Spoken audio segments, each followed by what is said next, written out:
Well, Flea is also a survivor. But, he and I grew up in a world where we did not have totally present parents and guides, kind of like we're trying to do for our kids now. I really did have to survive on a day-to-day basis, which is a wonderful thing in hindsight because it brought us together and it really gave us a vibrancy towards life that was hugely important to being little punk rockers that started a band.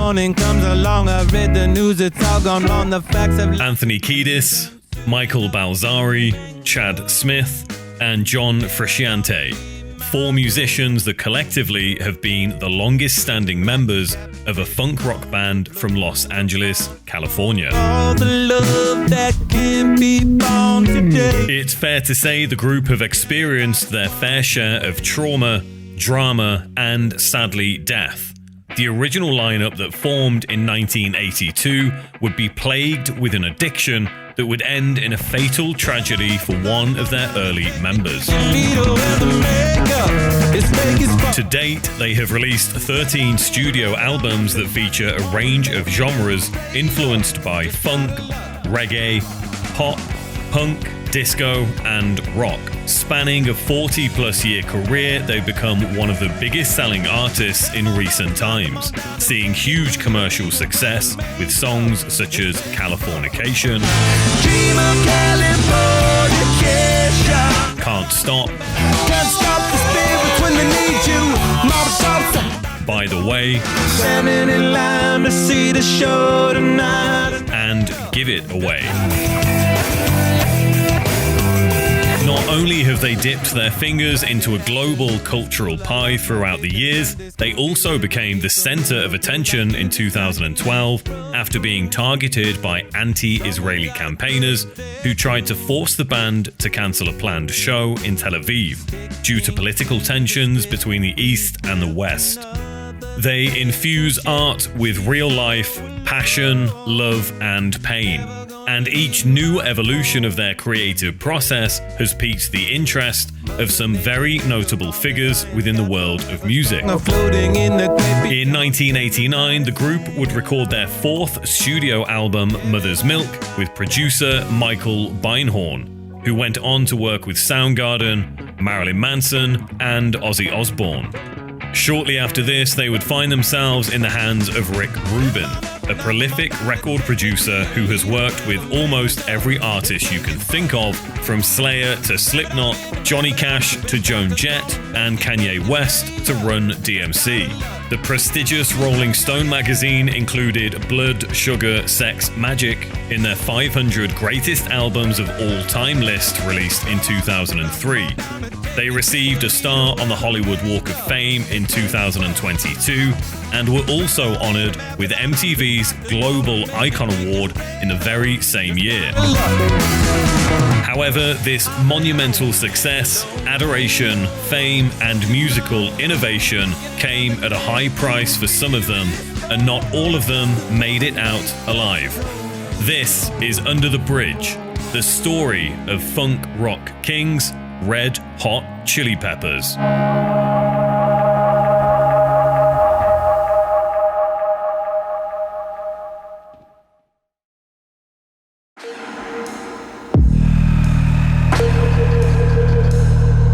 I shot drugs under the freeway off-ramps with Mexican gangbangers and in $1,000-a-day hotel suites. Now I sip vitamin-infused water and seek out wild salmon. Most likely not the kind of thing you'd expect to hear from the singer of Red Hot Chili Peppers, Anthony Kiedis. Well, at least if you're not too familiar with his personal story. Kiedis was born November 1st, 1962, to his father, John Michael Kiedis, and mother, Margaret Peggy Noble, in Grand Rapids, Michigan. The Kiedis family would emigrate from Lithuania in the early 1900s, with Anthony's paternal grandparents coming to America, most likely to seek out the good old American dream. In 1965, Kiedis was just 3 years old when his parents moved to California after his father accepted a scholarship from UCLA to attend film school and fulfill his dream of living in Los Angeles. A year later though, his parents would separate, with Kiedis and his mother moving into their own apartment on Ohio Street, where she found a job at a law firm. She would divorce his father soon after. Anthony's father would have him appear in some of the short films he was making in and around the Hollywood area, giving him an early taste of the Hollywood dream. However, he would start to see less and less of his father, and in 1967 was once again uprooted and relocated back to Grand Rapids with his mother. Kiedis slowly cared less and less for education and developed a taste for rebellion. He started shoplifting when he was just 6 years old. Although it was just candy bars, this wasn't normal accepted behavior in Grand Rapids. Somewhat of a common symptom of what you could call a broken home for Kiedis at this stage. However, compared to what lay ahead of him, this would be the least of his worries. In 1974, at the young age of 12, Kiedis decided to go and live with his dad in California, and he quickly became obsessed with the place. He told his friends he was moving there to become a big movie star. However, he very quickly decided on becoming a singer after listening to the radio constantly in his dad's car. Some of the first live concerts he went to were that of Deep Purple and Rod Stewart. Kiedis had only been living in California for a few days when his father thought it was a good idea to introduce him to smoking pot. Probably not what a 12-year-old should be exposed to. Sat in his father's kitchen, he took a hit, and then his father asked Kiedis if he wanted to take some pictures of the 18-year-old girl that was smoking with them. That's a good idea, but I think it could be more artistic if you just made her expose one of her breasts, my dad said. We all agreed. I took a few pictures, and no one felt uncomfortable about it. At the age of 8, Kiedis also found some Playboy and Penthouse magazines in his father's house, and instead of hiding these graphic images when he discovered his son was immersed in them, he explained everything to him and also what to expect when he started to date women. So it seems he was being exposed to some very adult themes from an early age, and these themes were very much being normalized. He would soon discover that his father was actually a drug dealer, although discover might not be the word, as his father didn't exactly hide it from him. Pops never tried to hide his drug dealing from me. He didn't go out of his way to tell me about it, but I was such a shadow to him that I'd observed all his preparations and transactions. There was a small add-on room similar to my bedroom off the kitchen. It even had a door that led to the backyard, and my dad set up shop there. His father would also start taking him to the Rainbow Bar and Grill, probably one of the most infamous rock and roll hangout spots on the Sunset Strip in the 70s and 80s in West Hollywood. Kiedis would not only witness this parental figure he adored gorging on various substances all night, he would also be included in the party. Whilst this may have seemed like an exciting lifestyle to a young kid, it would absolutely have an impact on all aspects of his life. Trying to get some sleep so I'd be rested for school the next day while people were having sex on the couch and shooting substances and cranking the stereo was definitely not a mundane reality, but it was mine. This would ultimately result in Kiedis developing a taste for various narcotic substances from a young age, and by the time he was 14, he would take his first shot of heroin.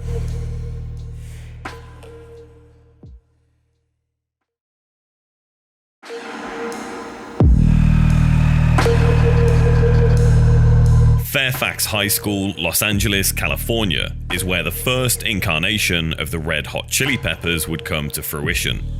Anthony Kiedis on vocals, Michael Balzary on bass, Jack Irons on drums, and Hillel Slovak on guitar, all attended this very same establishment. Michael Balzary, better known as Flea to you and me, was born in Australia, 1962. With his family moving to New York when he was around the age of just 4 years old. So like many immigrant kids, America became his childhood home. The name Flea was given to him as a teenager as a result of him never being able to sit still. Flea and Kiedis would quickly become best friends during high school. Whilst at first they didn't exactly share the same taste in music, they certainly did share the same taste for recreational substances. Flea was brought up on jazz music with artists such as Miles Davis, Jaco Pastorius, and John Coltrane being some of his early musical interests. Then when Kiedis came along, Flea was exposed to punk rock bands like Black Flag, Circle Jerks, DOA, and The Germs. Hillel Slovak was an Israeli-born musician, although he was mainly focused around artists such as Hendrix, Santana, and Zeppelin. He delved into other genres such as reggae and funk. Sly Stone, an American funk and psychedelic soul musician, seemed to be his main source of inspiration when it came to music. During his tenure at Fairfax High School, he dabbled in a covers band called Anthem that took on the likes of Zeppelin and Queen songs amongst others. Flea, Kiedis, and Slovak, along with drummer Jack Irons, formed a band called Tony Flo and the Miraculously Majestic Masters of Mayhem in February of 1983. They played a one-off random show where they performed just one song, and from this they then decided to take the idea of being a group a little bit more seriously. That one song, by the way, was called Out in LA, and the lyrics were written by Kiedis about his experience of LA nightlife. He lacked confidence in his singing abilities though, but after hearing a song called The Message by Grandmaster Flash and the Furious Five, he thought maybe he could just rap the lyrics out. And it's pretty easy to hear the resemblance between these songs. It's like a jungle sometimes. It makes me wonder how I keep from going under. The promoter of the club was so impressed by this one song, he asked them to come back and play more. So the following week, they started to write more songs. Not content with the band name though, they decided to use a combination of other band names such as Louis Armstrong's Hot Five and an English rock band dubbed Chili Willy and the Red Hot Peppers. And so, the Red Hot Chili Peppers were officially scorched into the history books.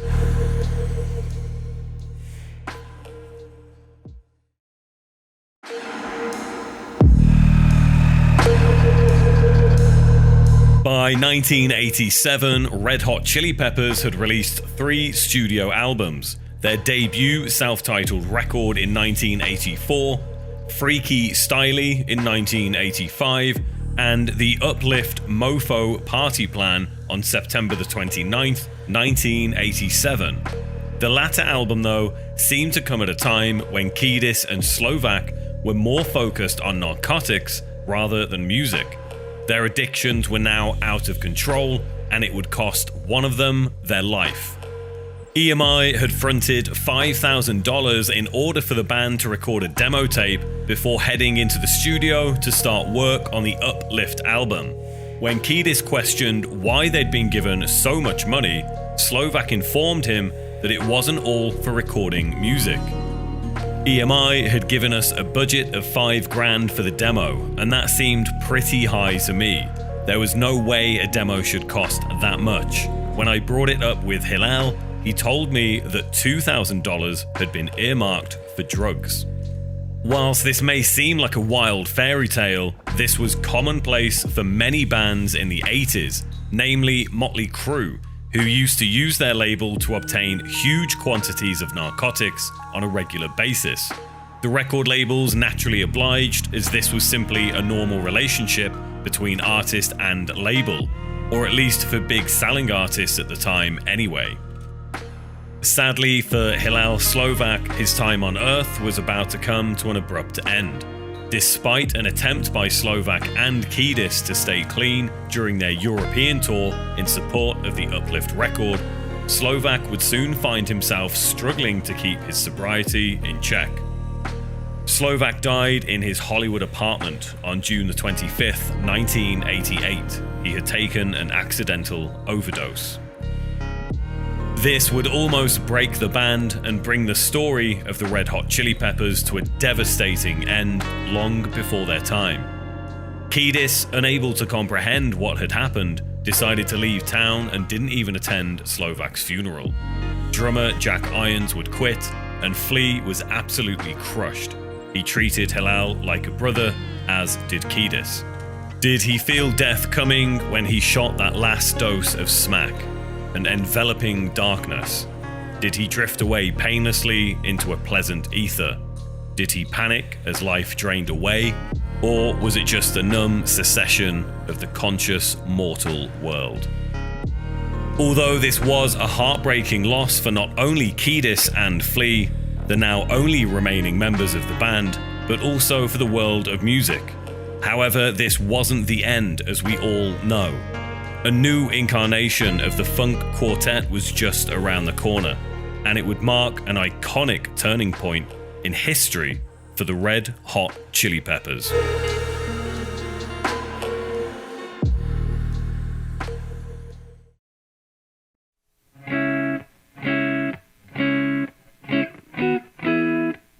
In 1991, Nirvana would release the critically acclaimed Nevermind album. Pearl Jam's debut record 10 would hit the shelves, and Soundgarden would unleash Bad Motorfinger. Grunge was about to become the next hot thing. It would dominate the first half of the 90s, laying waste to the 80s and its drug-fueled, hair-spraying heavy metal antics. Alice in Chains had already started the commercial grunge invasion with their debut album Facelift, released August 21st, 1990, which many cite as a seminal album that helped to get the grunge movement to the masses. The record was said to be one of the most important records in establishing an audience for grunge and alternative rock among hard rock and heavy metal listeners. Over the course of the next few years, dozens of other bands would emerge from the woodwork trying to imitate the success of the new grunge masters. The Red Hot Chili Peppers, though, had other plans. Blood, Sugar, Sex, Magic would be the fifth studio album to be released by the Funk Quartet, who now had some new additions to their lineup. Although it wouldn't be the most stable lineup over the coming years, it would nevertheless be a lineup that held the band in a completely new light. Chad Smith would become the new drummer, and John Frusciante the latest guitarist. Whilst Chad would stay with the band indefinitely, Frusciante would end up leaving the band on more than one occasion, partly due to an inability to deal with the fame his new position brought him, but also from developing a substance addiction. The very same substance addiction that took the life of Hillel Slovak. I'm John Frusciante of the Red Hot Chili Peppers! John Frusciante was born March 5th, 1970 in New York, coming from a musical home with his father being a Juilliard-trained pianist and his mother a vocalist. He discovered punk rock at the age of 9 years old, with one of his favourite bands being The Germs, a common musical interest shared by other members of the Chili Peppers. Frusciante's love for music seems to have stemmed from his need to heal. His parents separated when he was just 7 years old, which seemed to have a profound effect on him at an early age. I found new wave and punk shortly after that when I was 9 or 10 years old, and it came at the perfect time because I was feeling completely lost and I had too much pain in me, and I didn't know what to do with it.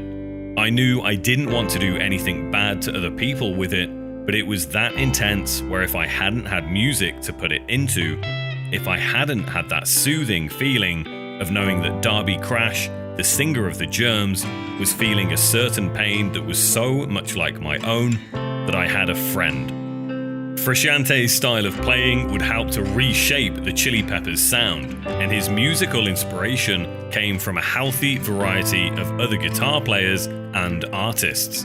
Some of his biggest influences were Jimi Hendrix, jazz musician Alan Holdsworth,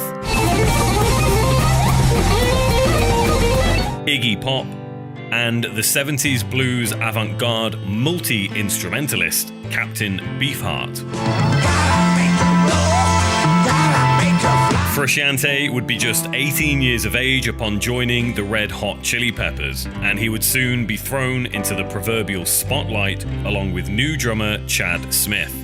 Smith, born October 25, 1961 in Minnesota, would be almost 10 years Frusciante's peer when he joined the Red Hot Chili Peppers in the same year as him of 1988.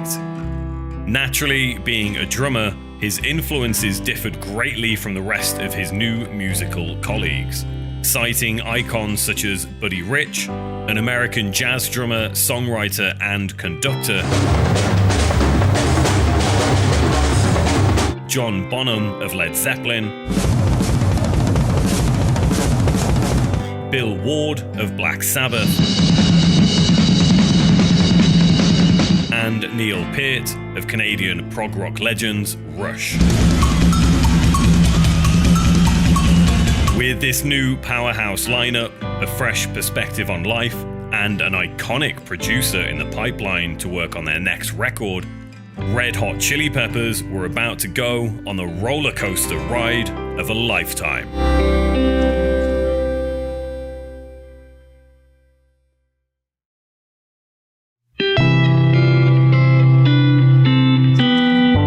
In 1982, a young, budding record executive founded a record label called Def Jam Recordings whilst he was studying at New York University.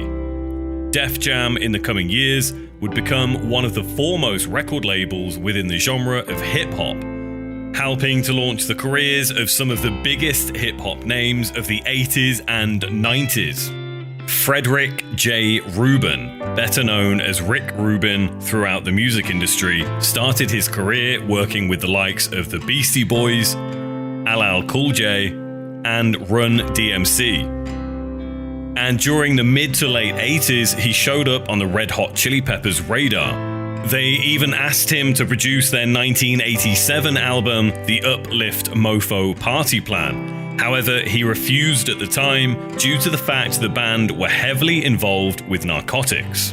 The Chili Peppers would move into a house called The Mansion, supposedly the same house occupied by escape artist and illusionist Harry Houdini, a property and recording studio owned by Rick Rubin, in order to record their fifth studio album, Blood, Sugar, Sex, Magic, between the months of April and June of 1991. This entire process would be filmed by Flea's brother-in-law and released as a documentary film called Funky Monks. It was during this time that the Red Hot Chili Peppers would record arguably two of their most iconic songs to date, not only securing them a place in music history as one of the most unique artists to come out of this era, but also showing just how incredibly diverse each member was and is in terms of their own creative abilities and musicianship.